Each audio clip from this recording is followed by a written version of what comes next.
किस तरीके से और कितना पढ़ा रहा हूं ये अपन बात करेंगे, फिर हम अपने सब्जेक्ट पर आएंगे। Okay, CA foundation first paper है, 4 पेपर्स होते हैं। कौन से 4 पेपर्स हैं?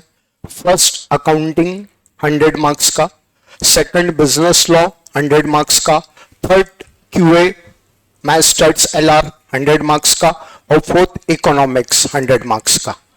हमारे सब्जेक्ट की हम बात कर रहे हैं अकाउंटिंग। ये 100 मार्क्स का फर्स्ट पेपर है, प्योर डिस्क्रिप्टिव पेपर है बेटा। डिस्क्रिप्टिव मुझे इसलिए मेंशन करना पड़ रहा है कि 2 पेपर्स डिस्क्रिप्टिव हैं, 2 ऑब्जेक्टिव हैं। हमारा सब्जेक्ट डिस्क्रिप्टिव लेवल पर आता है, just like 11-12। Long answer 5 marks 10 marks 20 marks के बनते हैं और उन्हें हमें आंसर देना होता है। ओके, अब सब्जेक्ट अकाउंटिंग बड़ा स्कोरिंग सब्जेक्ट है, बड़ा इंटरेस्टिंग सब्जेक्ट है। बिना आपसे कंफर्म किए आपका माइंडसेट मैं आपको बता सकता हूं कि सीए फाउंडेशन में या सीए स्ट्रीम में वही स्टूडेंट आया है जिसके लिए अकाउंटिंग फेवरेट सब्जेक्ट रहा है। Am I correct? यस। अगर अकाउंटिंग फेवरेट है, अपन उसको और मजेदार बनाएंगे, बहुत इंटरेस्टिंग बनाएंगे।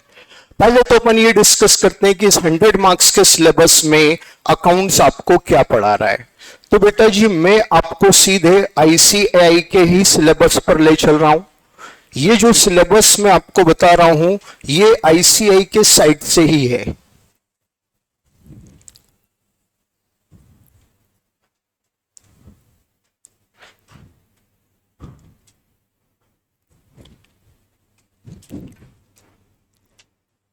ये पूरा सिलेबस 100 मार्क्स में आईसीएआई ने हमें रेफर किया है। फर्स्ट चैप्टर के भी हम बात नहीं कर रहे हैं, थ्योरेटिकल फ्रेमवर्क है, पूरा डिटेल पढ़ेंगे, बट अभी थोड़ा सा हमारे टच से बाहर है। ठीक है, बात करते हैं। सेकंड चैप्टर से हमारी अकाउंटिंग स्टार्ट होती है, accounting process. Basic accounting syllabus ने आईसीएआई ने यहां पर रखा हुआ है। इसमें आपको पढ़ना होता है journal, ledger, trial balance, subsidiary books. ये बेसिक अकाउंटिंग का पार्ट है। सब कुछ एनालिटिकल वे में मैं आपको बता रहा हूं। ये टॉपिक्स सीए फाउंडेशन के सिलेबस का पार्ट है, बट एग्जाम पार्ट नहीं बनता है। अभी अपन आगे पूरा सिलेबस देखेंगे। ऑलरेडी इतना वास्ट सिलेबस है कि वो इसमें से क्वेश्चन फ्रेम नहीं करते हैं। क्यों रखा है? बिफोर 2 इयर्स 11th में इन्हें पढ़ा था, एक रिकैप हो जाए, एक ब्रशअप हो जाए, ये इंटेंशन है आईसीएआई की। सेकंड पर्पस, कुछ non commerce student CA field में एंटर्ड करते हैं, उन्हें बेसिक नॉलेज मिल जाए, ये पर्पस है। बहुत ज्यादा डीप में नहीं जाने का होता है, right. Main syllabus 3rd chapter से स्टार्ट होता है। मेन सिलेबस का मतलब हर एक टॉपिक एग्जाम में क्वेश्चन फ्रेम कर सकता है बेटा जी। बैंक रिकॉन्सिलिएशन स्टेटमेंट, मैं आपको वही टॉपिक गिना रहा हूं, थोड़ा सा मैं कुछ स्किप करूंगा, बाद में समअप होगा। Bank reconciliation statement, depreciation, right, then final accounts. Basic में ये कहा था रेक्टिफिकेशन ऑफ एरर। कहां के टॉपिक से बेटा जी? 11 कॉमर्स, राइट। ये सारे टॉपिक्स हमने कहां पढ़े हैं? 11th में, राइट है। ये फाइनल अकाउंट। अब यहां फाइनल अकाउंट थोड़ा सा इनहांस होता है। Final accounts of trading concern, final accounts of manufacturing concern. अभी तक आप सिर्फ एक ट्रेडर का फाइनल अकाउंट पढ़कर आए हैं, अब आपका सिलेबस एक मैन्युफैक्चरर का भी फाइनल अकाउंट शो करता है। ठीक, आप एक दुकान का फाइनल अकाउंट बनाए, साथ में एक फैक्ट्री का भी बनाए, ये दोनों सीखिए। अगेन एक और आता है, ये चैप्टर नंबर 8 पर मिलता है, final accounts of non profit making organisation. Society word सुना है बेटा जी आप? सोसाइटी। आप जिस स्कूल में पढ़कर आए हैं वो स्कूल क्या है? सोसाइटी। ठीक है, जो भी स्कूल कॉलेजेस इंडिया में रन कर रहा है, कोचिंग की बात नहीं करूंगा मैं, स्कूल, एस्टेब्लिश स्कूल जो किसी बोर्ड से एफिलिएटेड है, एक सोसाइटी उस स्कूल को रन कर रही है। आपके स्कूल का जो नाम है वो उस स्कूल का ब्रांड नेम है, उसको एक सोसाइटी ने रन किया है। अब वो सोसाइटी अपना फाइनल अकाउंट कैसे बनाती है, अगेन आपका सीए फाउंडेशन सिलेबस आपको पढ़ा रहा है। 3 वो फाइनल अकाउंट है बेटा जी, trading concern, manufacturing concern, non profit making organisation, right.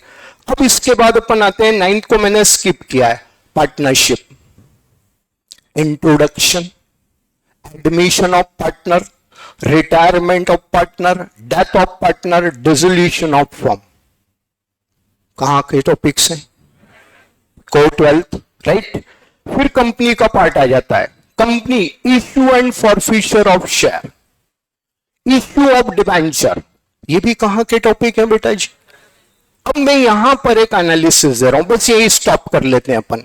ये जितने टॉपिक्स मैंने आपको भी काउंट कराए, ये कहां के टॉपिक्स हैं? 11 + 12 बेटा जी। सिलेबस 11 12 को लेकर बना है क्योंकि फंडामेंटल अकाउंटिंग सीए फाउंडेशन सिखा रहा है। मैं थोड़ी सी लॉन्ग रन में बात करूंगा, क्या अकाउंटिंग फाउंडेशन का ही सब्जेक्ट है? नो बेटा, फाउंडेशन से इसकी बिगिनिंग हो रही है। 100 मार्क्स का सीए फाउंडेशन का अकाउंट्स अगेन इंटर में रिपीट होता है, 100 मार्क्स एडवांस अकाउंट पर।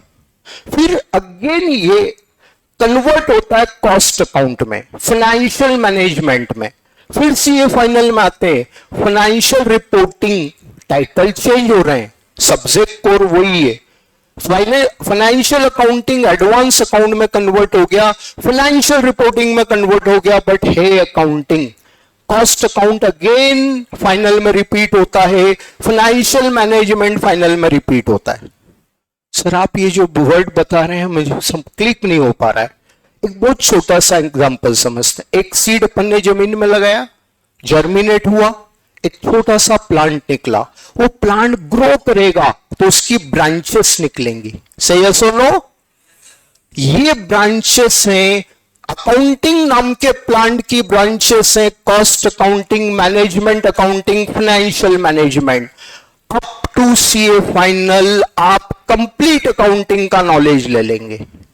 बेटा जी जिस कोर्स को आप अचीव करने आए हैं सीए, इसका फुल फॉर्म क्या है? अकाउंटेंट, नाम में ही जुड़ा है। गवर्नमेंट आपको, आईसीआई आपको सीए की डिग्री दे रही है, मीन्स आप एक चार्टर्ड अकाउंटेंट है। बस ये माइंड में थॉट फिक्स कर लीजिए। ये अकाउंटिंग सब्जेक्ट बेटा शॉर्ट टर्म सब्जेक्ट नहीं है, ये लॉन्ग रन में चलेगा। ये तो मैंने आपको आपका एकेडमिक पार्ट बताया। अब बेटा सीए बनने के बाद पूरी लाइफ अकाउंटेंसी में डील करना है।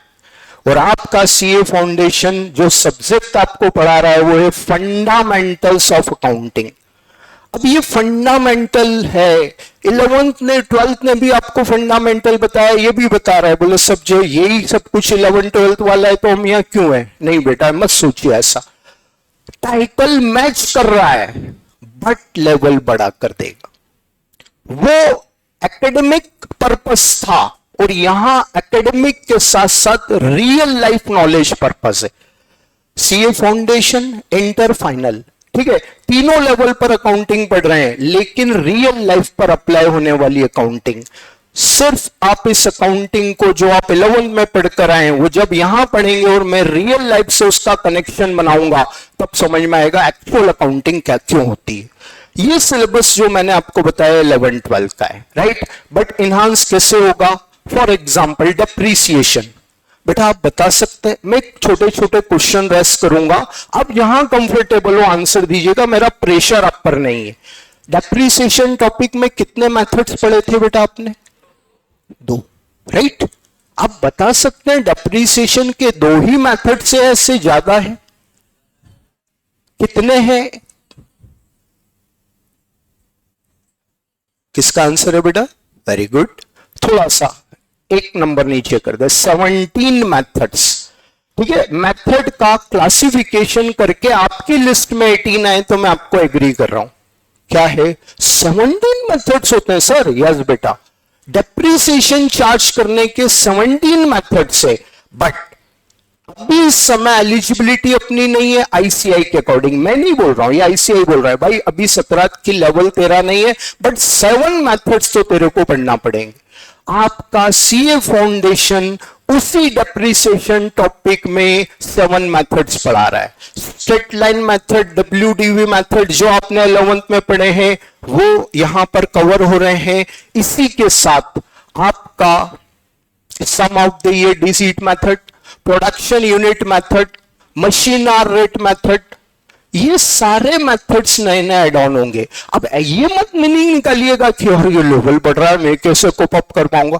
बेटा जी बड़ा इंटरेस्टिंग सब्जेक्ट है और गारंटी है first day to last day कभी भी आपको बोरिंग नहीं लगेगा। मशीन पर डेप्रिसिएशन लगाना सीख लिया, अब डिफरेंट एसेट्स पर डेप्रिसिएशन चार्ज होगा। अब ये सारी एसेट्स जो है वो डिफरेंट मेथड से डेप्रिशिएट होती है, वो आपका ये सिलेबस आपको सिखा रहा है। बीआरएस को याद करिए, ये भी बड़ा पॉपुलर और इंटरेस्टिंग चैप्टर रहा है 11th में। बैंक रिकॉन्सिलेशन स्टेटमेंट, बेटा जी 11th में बैंक रिकॉन्सिलेशन स्टेटमेंट बनाकर ये पता लगा लिया causes of difference between cash book and passbook balance. भैया इन रीजन से, इन कारणों से कैशबुक और पासबुक के बैलेंस में डिफरेंस आता है। अब उन डिफरेंसेस का क्या करेंगे?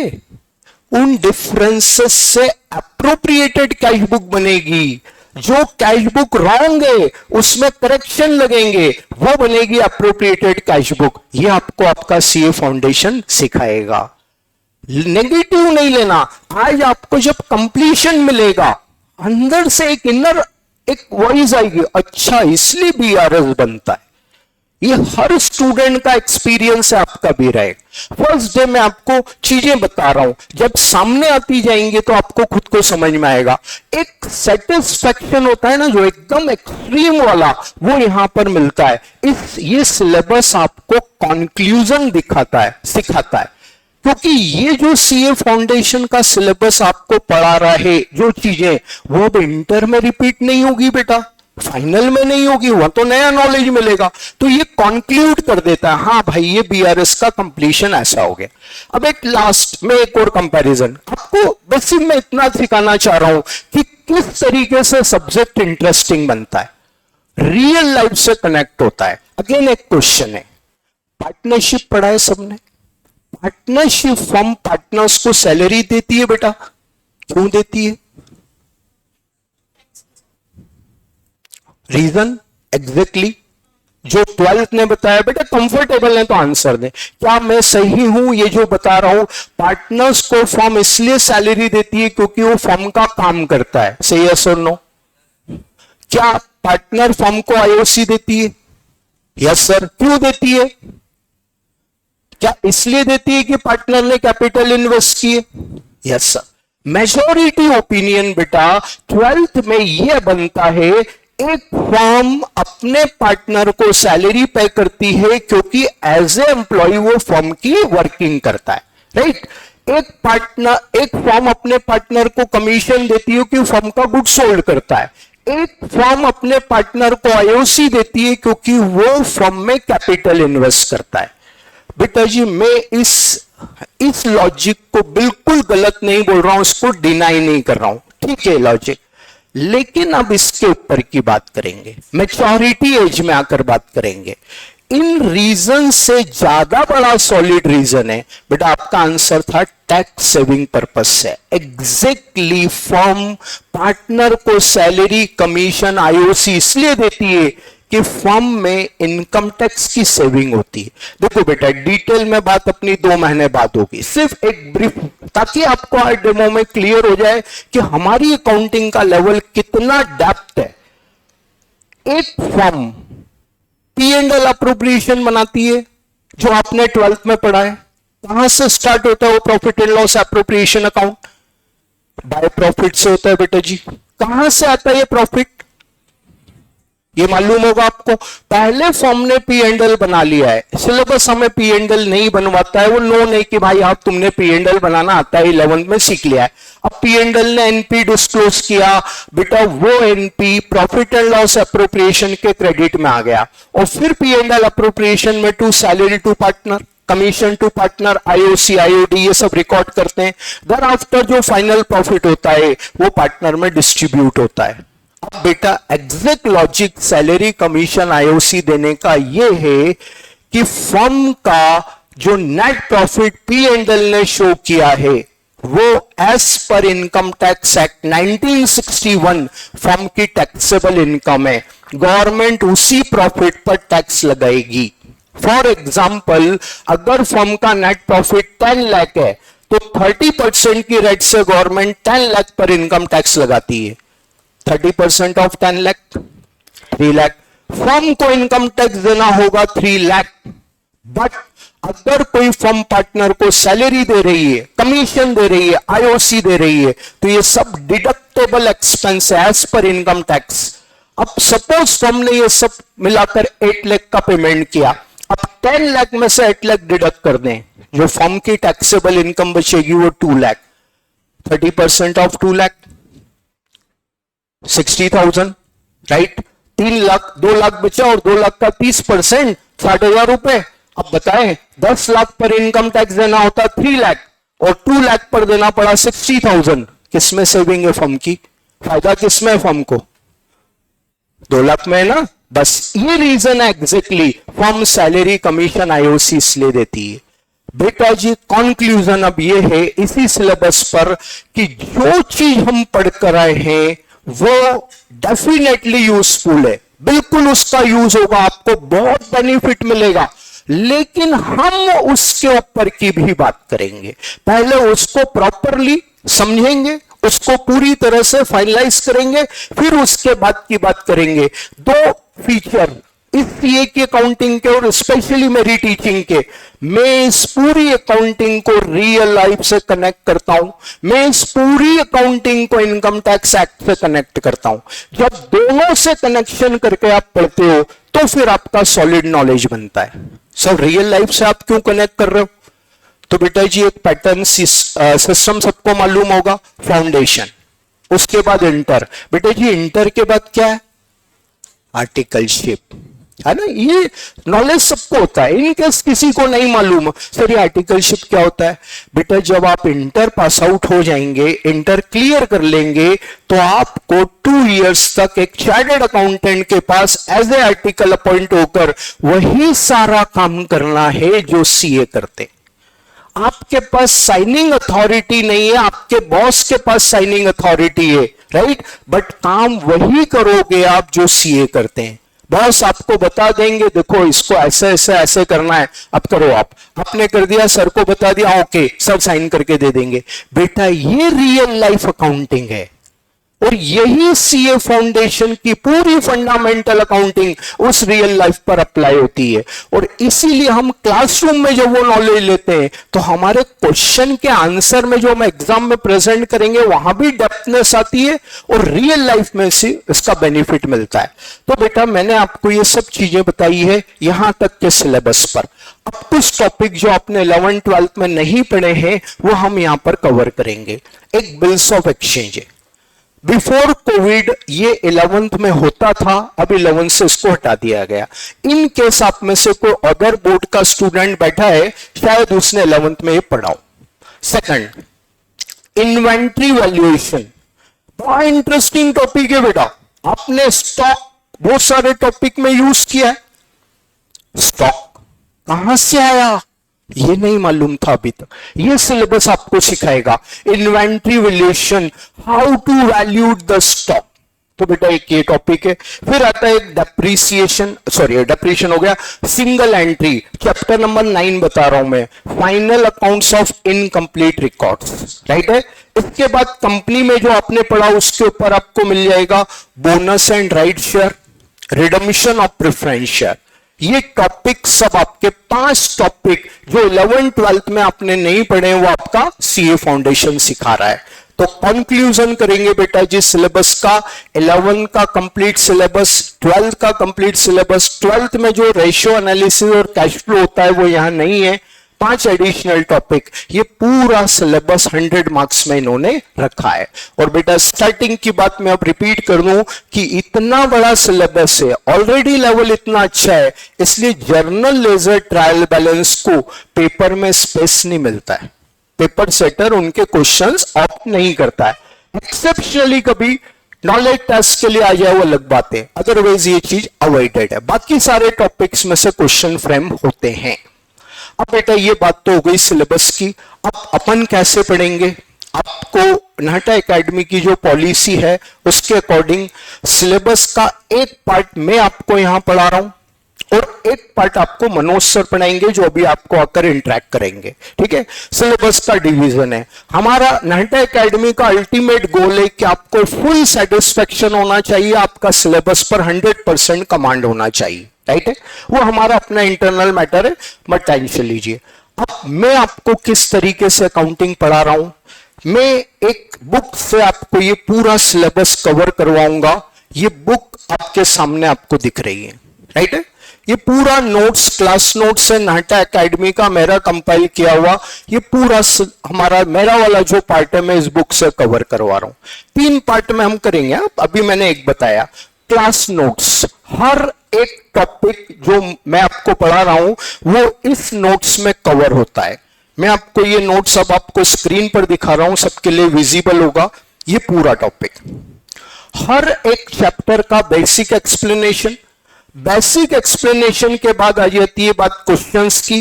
इस बुक में क्वेश्चन 2 पार्ट्स में डिवाइड हैं, class work, homework. Class work 1 by 1 solve होगा।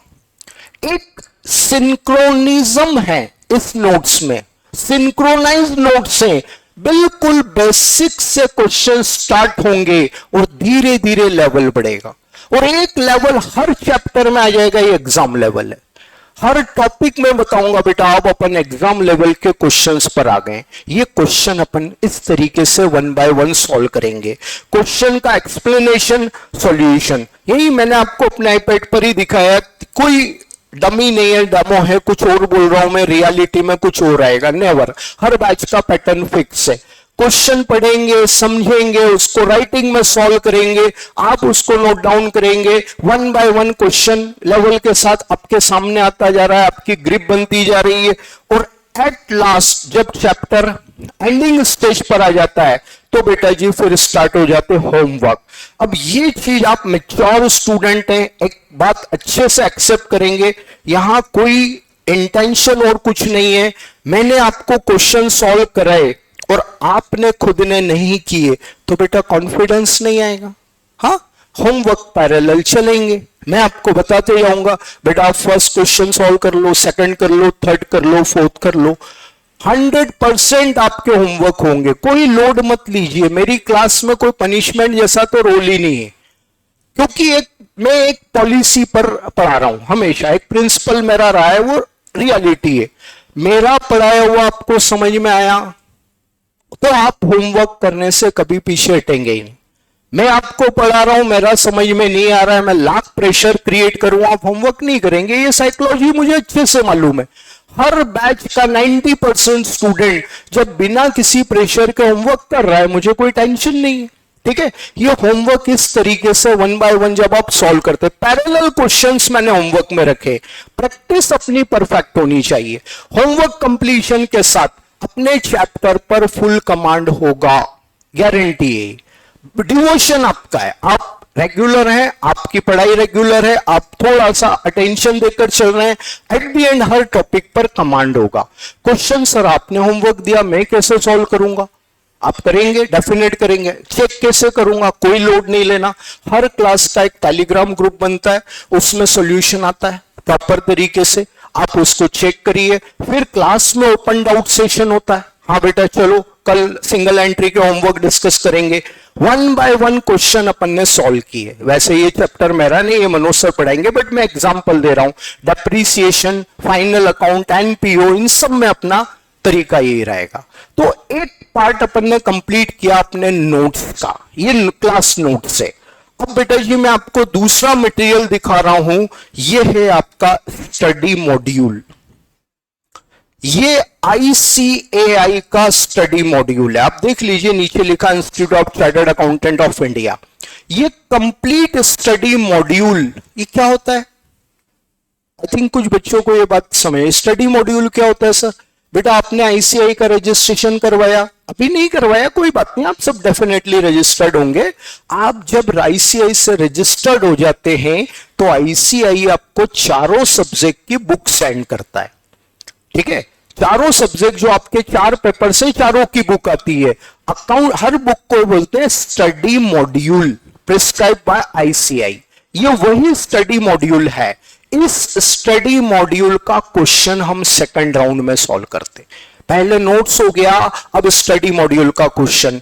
ट्रस्ट मी बेटा, पहले दिन मुझे सब बोलकर बताना पड़ रहा है, 15 दिन में आपका एक्सपीरियंस हो जाएगा। ये श्योरिटी है कि जब नोट्स के क्वेश्चन करने के बाद स्टडी मॉड्यूल पर आते हैं, सर ये तो बड़ा सिंपल लग रहा है, ये आपका फीडबैक होगा। ये मैं बोलकर बता रहा हूं क्योंकि मुझे पहले दिन सब कुछ आपको क्लियर करना होगा। हर एक स्टूडेंट यही बोलता है सर ये तो बड़ा सिंपल है। हाँ, बीच में कुछ क्वेश्चन डिस्टर्ब करेंगे, अपन सारे क्वेश्चन 1 बाय 1 सॉल्व करते। एक सेपरेट कॉपी में बनवाऊंगा आपकी इस स्टडी मॉड्यूल की। इस स्टडी मॉड्यूल को पढ़ने का बेनिफिट क्या है मालूम है बेटा? किसने बनाया? एग्जाम कौन लेगा? सीधी बात, मैं अगर पेपर सेट करूंगा तो मेरी पूरी ट्राई रहेगी कि मैं अपने नोट से ही क्वेश्चन दूं। ठीक, ऐसी ICAI का पेपर सेटर है। मैं नहीं कह रहा हूं 100% पेपर इसी में से आ रहा है, फिर सर यही तो पढ़ा दो, क्या मतलब इसको पढ़ाने, दूसरी चीज पढ़ने का? नहीं बेटा, अगर आपने नोट्स पढ़ने के बाद स्टडी मॉड्यूल पढ़ा तो आपको परफेक्शन आएगा सब्जेक्ट पर, चैप्टर पर। अगर डायरेक्ट मैं ये पढ़ा दूं, नहीं बेटा, कुछ चीजें छूट जाएगी। ICAI को अपने अकॉर्डिंग पढ़ाना है। उनको कोई मतलब नहीं है कि जितने कंटेंट टॉपिक में है वो सब कवर हो रहे हैं कि नहीं, वो कोई जरूरत नहीं। हम इसलिए पहले नोट्स पढ़ेंगे, बाद में स्टडी मॉड्यूल, राइट? ये दोनों पार्ट कंप्लीट होने के बाद फिर पास्ट एग्जाम्स क्वेश्चन। दो चीजों पर मैंने तैयारी करवाई है, तो क्या पता एग्जाम के अकॉर्डिंग है कि नहीं। एग्जैक्टली क्लियर लिखा हुआ मिलेगा, इस अटेम्प्ट का ये क्वेश्चन है, इस अटेम्प्ट का ये क्वेश्चन, इस अटेम्प्ट का ये क्वेश्चन। बेटा 3 पार्ट पर जब हम अपनी स्टडी करते हैं तो कोई डाउट नहीं कि हमें चैप्टर पर कमांड नहीं होगा, एट द एंड सिलेबस पर फुल कमांड नहीं होगा।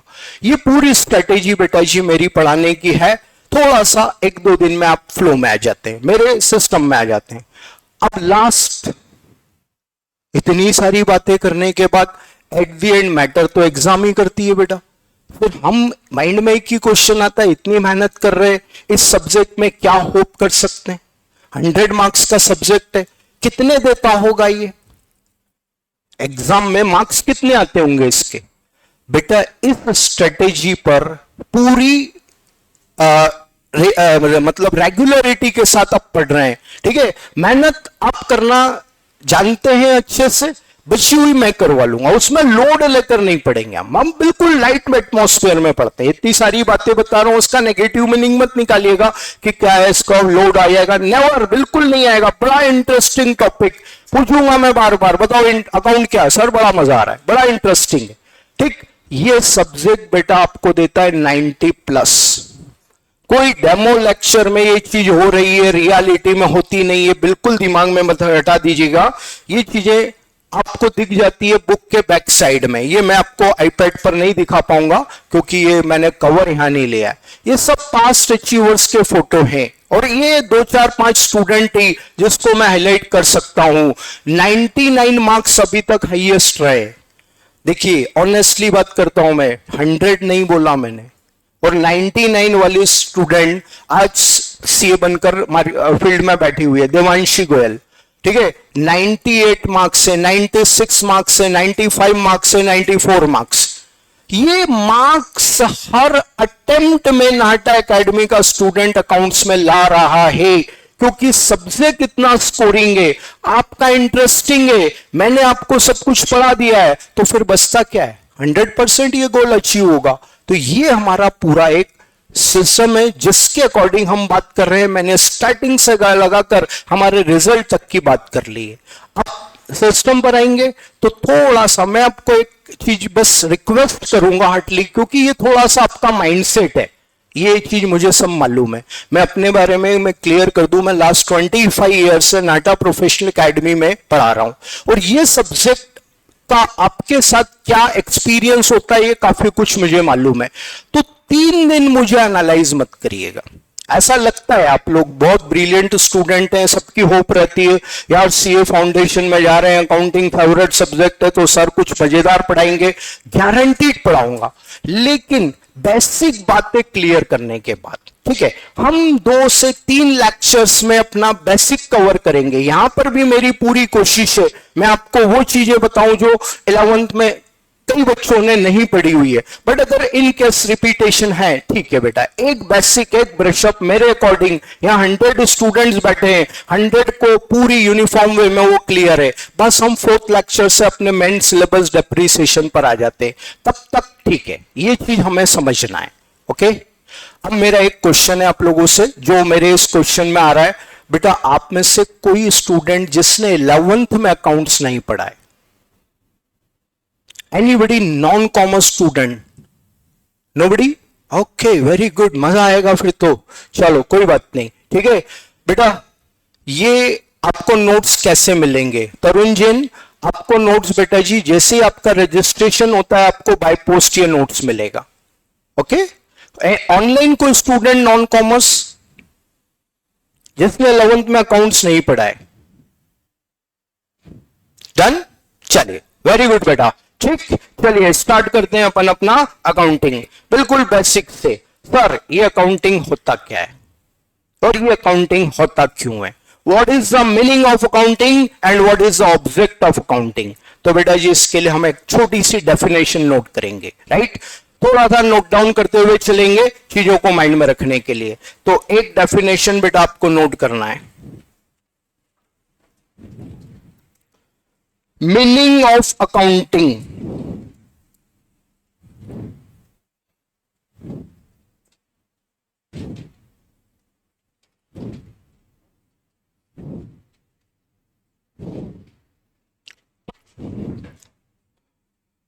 Accounting is an art of recording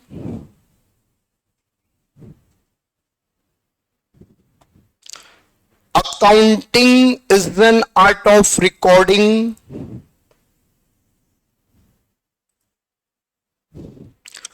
classifying,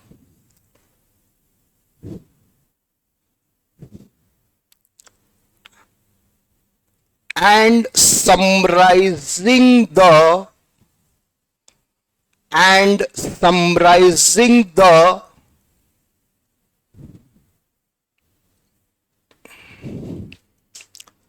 business transactions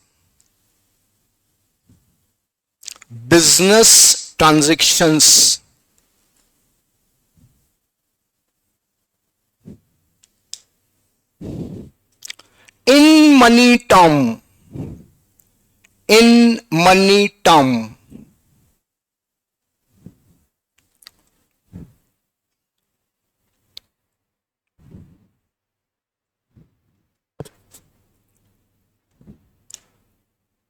to find the final results of business, to find the final results of business।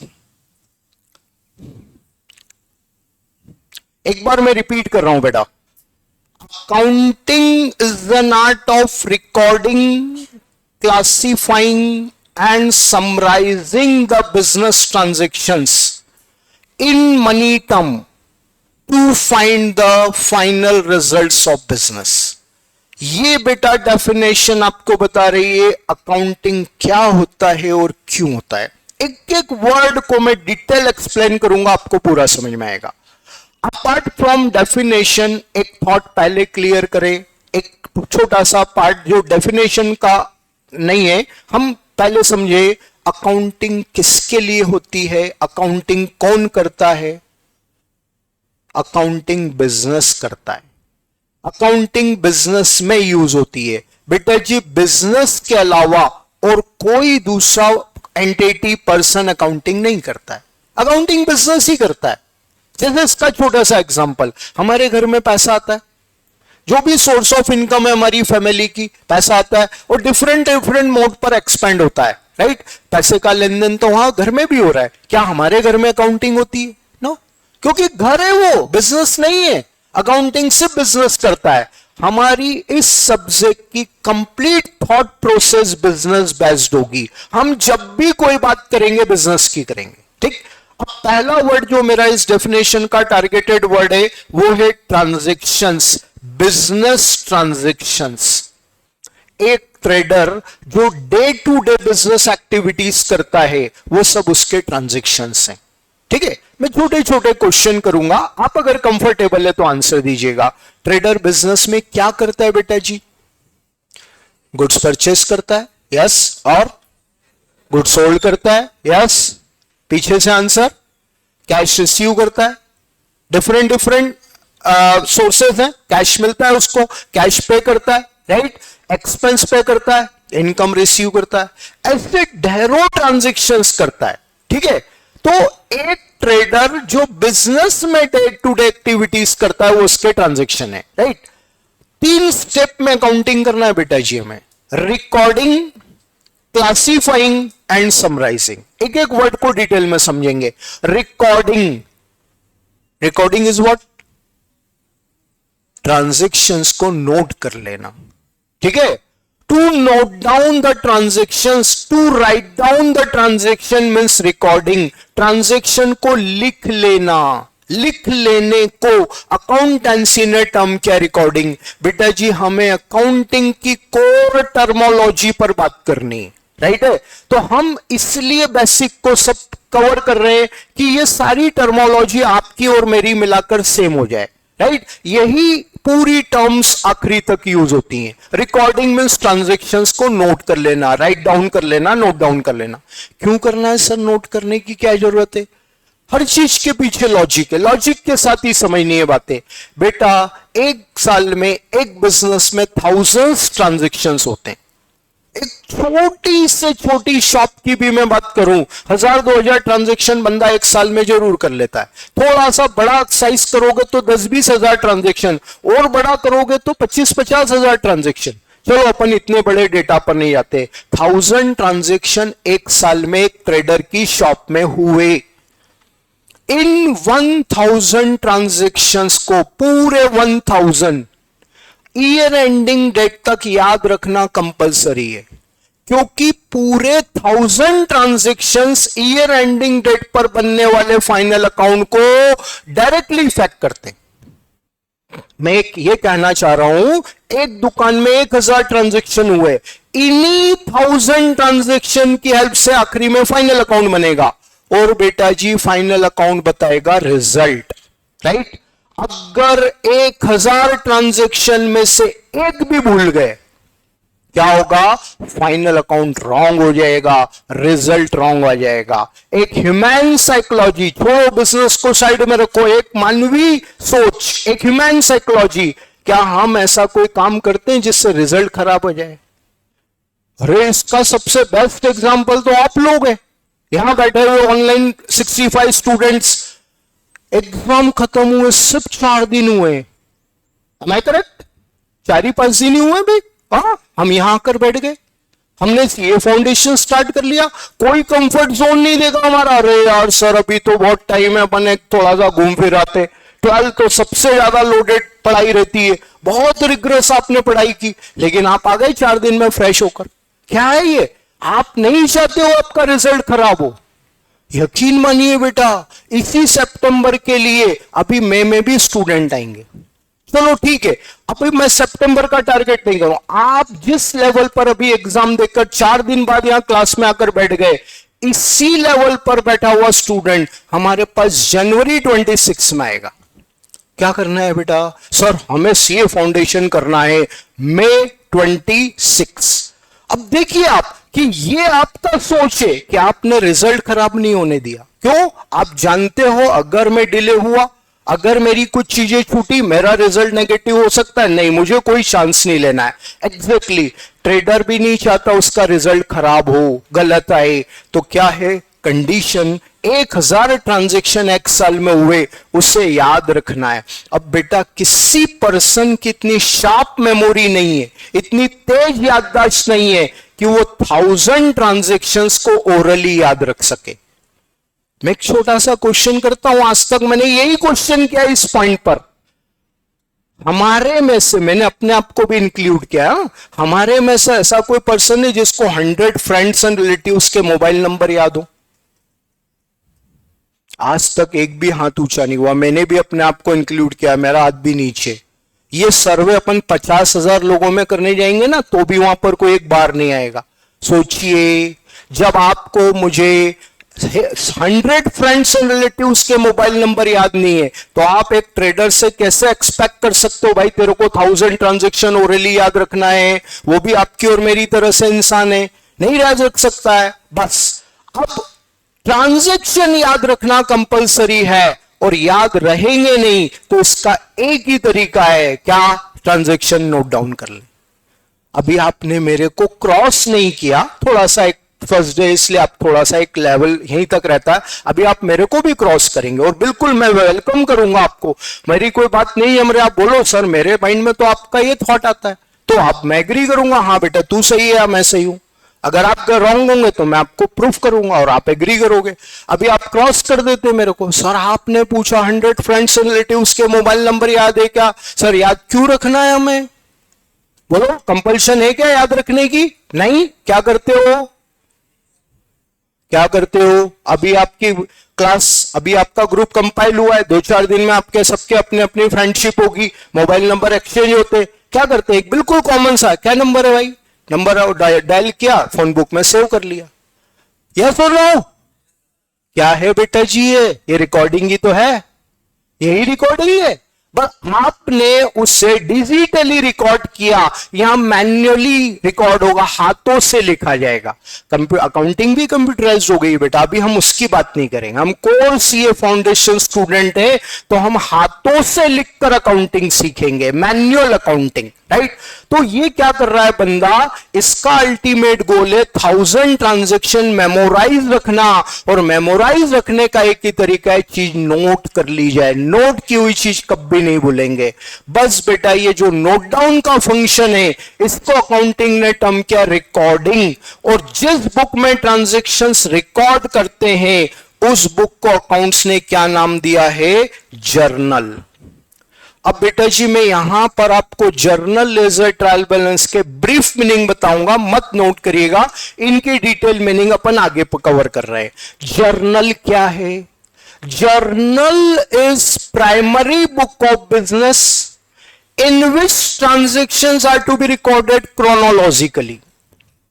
Journal is primary book of business. बेटा पहली book है, सबसे पहले journal ही बनता है।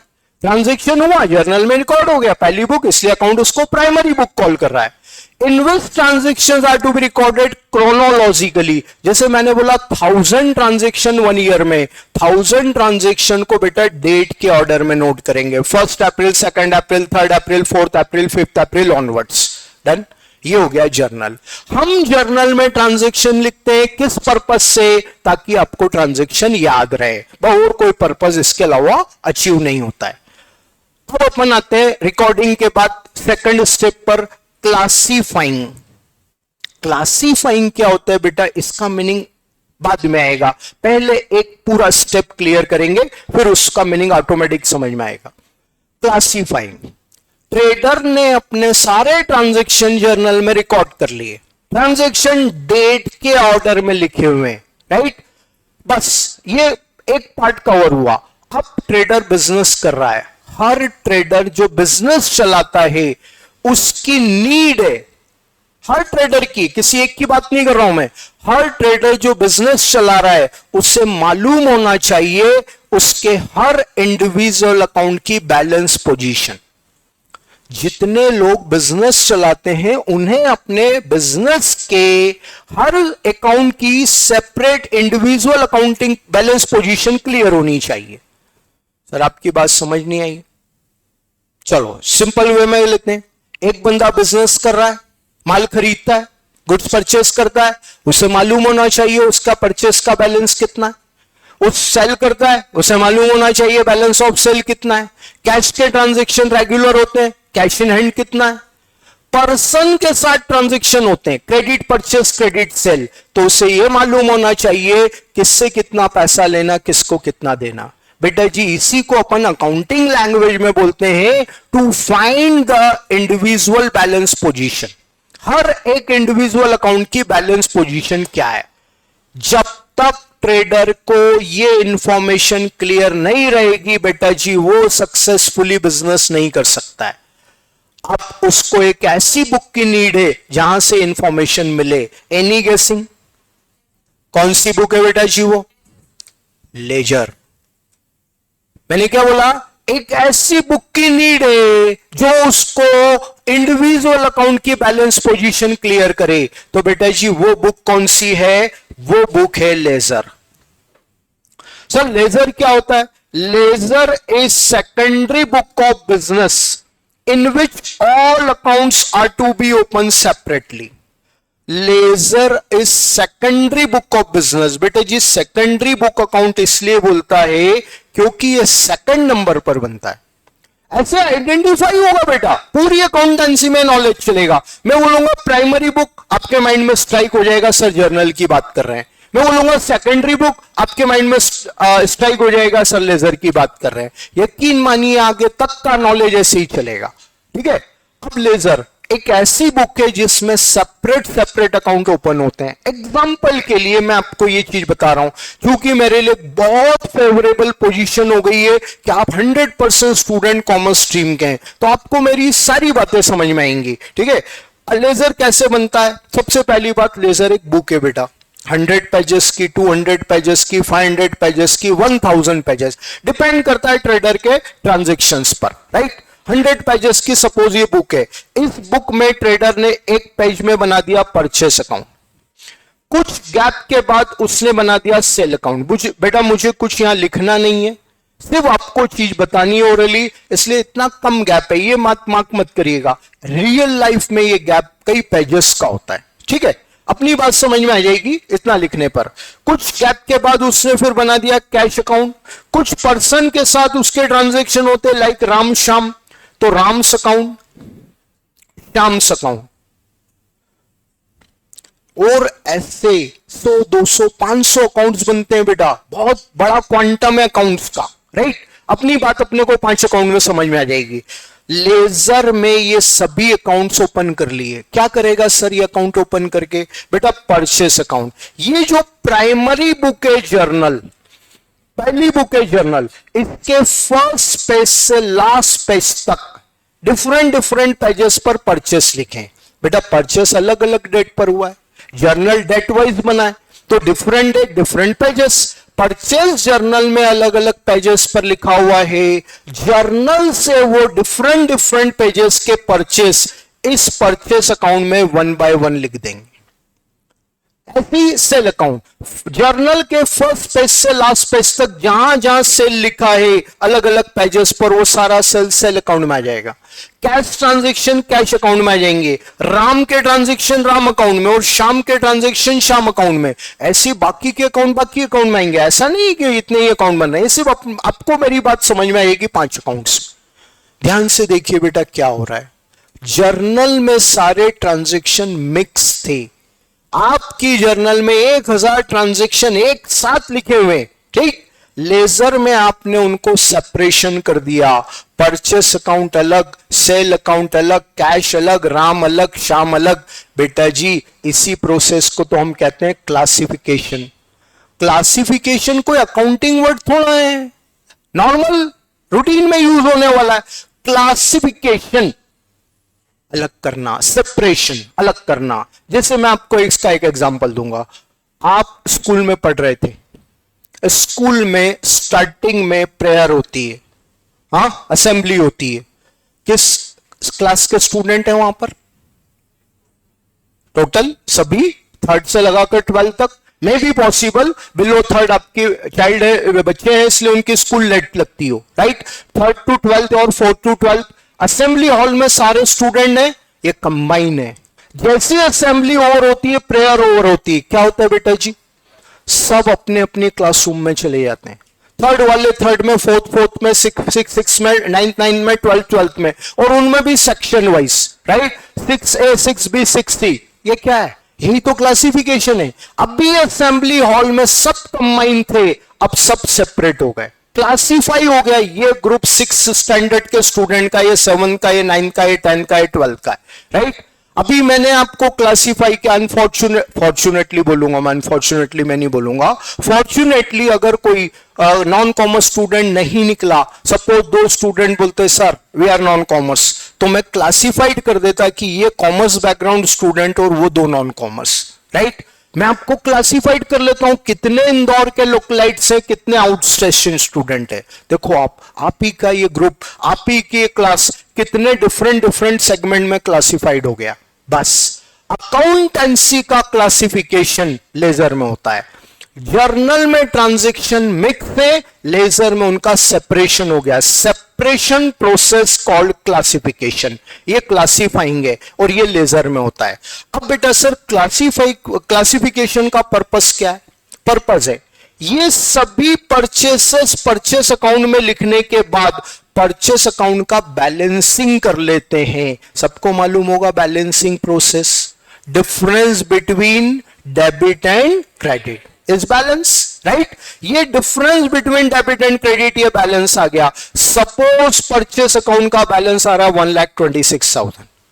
अब बेटा सिर्फ हमें बैलेंस निकालना आता है तो वो हमारा लेवल अब नहीं है, अब हमारा लेवल बढ़ेगा। अब आपको हर चीज का मीनिंग और लॉजिक समझ में आएगा, ठीक है। बताइए इस परचेस 1,26,000 का क्या मीनिंग है? हमने इतनी वैल्यू का गुड्स परचेस कर लिया है, this called total purchase during the period, right. अगर पूरे ईयर का लेजर बन रहा है तो आपने पूरे ईयर में 1,26,000 रुपए का गुड्स परचेस कर लिया है, ठीक है। सेल का बैलेंस आ रहा है सपोज 1,96,000, बताएं क्या मीनिंग निकल रहा है इसका? Total sale during the period, आपने इस पीरियड में इतना माल बेच दिया है, राइट। कैश का बैलेंस आ रहा है 36,900। अब ये बताएं ये क्या मीनिंग बताता है? इतना कैश आपके पास रखा है, right. This shows cash in hand, cash balance, cash account का बैलेंस मतलब कैश इन हैंड, इतना पैसा आपके पास रखा है। अब ये 2 पर्सन है बेटा, मैंने अपनी बात को ब्रीफली बताना है, मुझे 2 घंटे में थोड़ी बतानी है ये चीज, मुझे 5 मिनट चाहिए। मैंने 2 ही नाम लिखे। रियल लाइफ में according to level of business ऐसे 10 पर्सन होंगे, 100 पर्सन होंगे, 1000 पर्सन होंगे, और अगर मल्टीनेशनल एमएनसीज की बात करें तो 1-1 लाख पर्सन होंगे। ऑब्वियसली वो एमएनसी है, मल्टीनेशनल कंपनी है, उसके 1 लाख पर्सन के साथ ट्रांजैक्शन होते हैं, 1 लाख सेपरेट पर्सन अकाउंट है। अब ये जो पर्सन अकाउंट है like Ram's account, Shyam's account, ये 2 टाइप से बैलेंस बताते हैं बेटा। सपोज राम का डेबिट बैलेंस आ गया 3,600, राम का क्रेडिट बैलेंस आ गया 9,000। बताइए राम के डेबिट बैलेंस का क्या मीनिंग आ रहा है? किसी पर्सन का अगर आपकी बुक में डेबिट बैलेंस आ रहा है, इसका मीनिंग क्या है बेटा? Online student, any answer? स्तुति अग्रवाल, अमय सोनी, हाँ जी, बड़ा सिंपल है बेटा। चलो 2 ऑप्शन, पैसा लेना है, पैसा देना। पैसा लेना है, राइट है। अगर आपकी बुक में किसी पर्सन का डेबिट बैलेंस आ रहा है, दैट मीन्स उससे पैसा लेना है। Debit balance of personal account shows amount receivable. Ram तेरे से हमें 3,600 अमाउंट लेना है, राइट। ऐसे किसी पर्सन का अगर क्रेडिट बैलेंस आ रहा है, बताएं क्या मतलब हुआ? पेमेंट करना है, पैसा देना है, राइट है। हाँ, इसको डेटर कहते हैं, बिल्कुल सही आंसर है। ऑनलाइन में कई बच्चों का आंसर है debit balance of personal account shows debtor, credit balance of personal account shows creditor. वो डेटर क्रेडिटर टर्म है, बिल्कुल सही है, बट वो फाइनल अकाउंट में। इन बिटवीन आपको अपना लेजर मीनिंग निकालना है, तो लेजर से मीनिंग निकालता है भाई हमें इससे इतना पैसा लेना है, इसको इतना देना है। बेटा इन्हीं इंफॉर्मेशंस की हेल्प से बिजनेस चलता है, राइट। ये सारी इंफॉर्मेशन जब हम बिजनेस में यूज करेंगे तभी हमारा बिजनेस चलेगा। एक छोटा सा एग्जांपल, आप बिजनेस चला रहे हो, आपको मालूम ही नहीं है किससे कितना पैसा लेना है, तो क्या करोगे? अगर आपको मालूम ही नहीं है किससे कितना पैसा लेना है तो आप क्या करोगे? नहीं रहोगे, मालूम ही नहीं है, ठीक है, तो पैसा मांगोगे ही नहीं। रियलिटी कि पैसा मांगोगे ही नहीं तो लोग देंगे ही नहीं, और लोग देंगे नहीं तो बैड डेप्ट हो जाएंगे। सही है सर? नो, मत सोचिए ऐसा सर ऐसी कैसी बात कर रहे हो आप, ऑनेस्टी भी कुछ चीज होती है बेटा। 60% केस में ऑनेस्टी होगी बट 40% में नहीं होगी। लूप होल आपके साइड पर है, आपने मांगा क्यों नहीं? आप बिजनेस चला रहे हो, आपको मांगना पड़ेगा, आपको मांगना है तो पैसा मिलेगा, राइट? और ये मांगना कब है? जब आपकी बुक बताएगी, ठीक है। ये लेजर ओवरऑल आपको हर चीज बता देता है कि कौन सा अकाउंट कौन सी बैलेंस पोजीशन बता रहा है। तो बेटा हमने 2 पार्ट कवर किए हैं, रिकॉर्डिंग, क्लासिफाइंग। रिकॉर्डिंग जर्नल में हुआ है, क्लासिफाइंग लेजर में हुआ है। बेटा डेफिनेशन थोड़ा सा बड़ा है क्योंकि फर्स्ट लेक्चर में बाकी सारी चीजों के साथ आया तो ये हमेशा फर्स्ट लेक्चर में इनकम्प्लीट रहता है। टाइम बस हमारा इस पीरियड का इतना ही है, तो मैं इसको यहीं पर स्टॉप कर रहा हूं। कल इसको रिकैप करके फिर मैं आगे कंटिन्यू करूंगा। ओके बेटा, आई होप सब चीजें आपको अंडरस्टूड हुई होगी, राइट? बस हमारी जर्नी ऐसे ही कंटिन्यू रहेगी। Okay, good day, thank you, good day.